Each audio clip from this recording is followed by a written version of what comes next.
Ang mabuting balita ng Panginoon ayon kay San Mateo.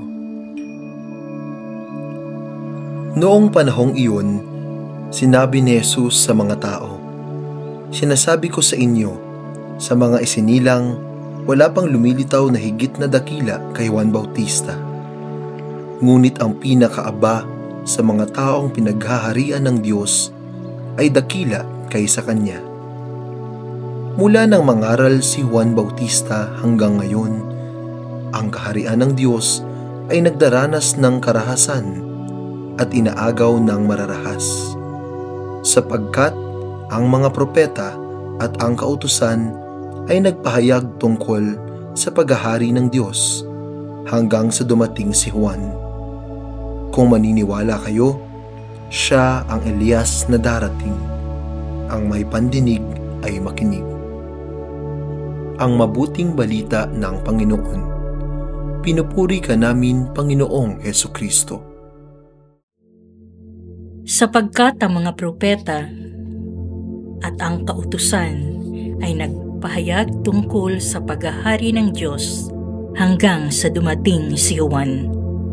Sa kasaysayan ng pagliligtas, ang Diyos ay nagsusugo ng mga tao upang maging tagapagpaalala ng kanyang pagmamalasakit.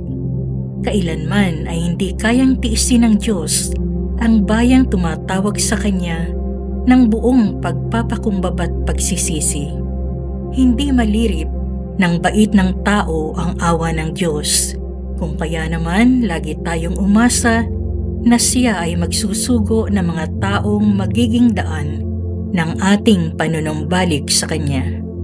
Kailangan din tayong maging sensitibo sapagkat maaring tayo na pala ang isinusugo ng Diyos upang maging kinatawan niya.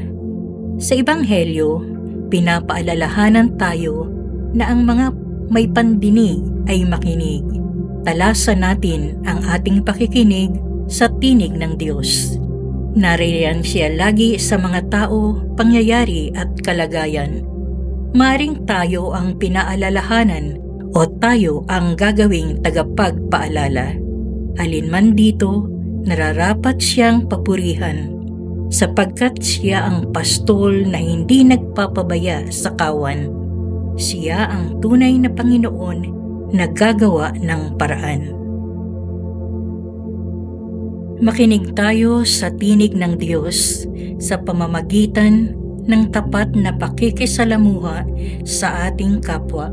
Makinig tayo sa kanilang mga kwento, damhin ang kanilang mga hinaing, at tugunan sa abot ng ating makakaya ang kanilang mga pangangailangan.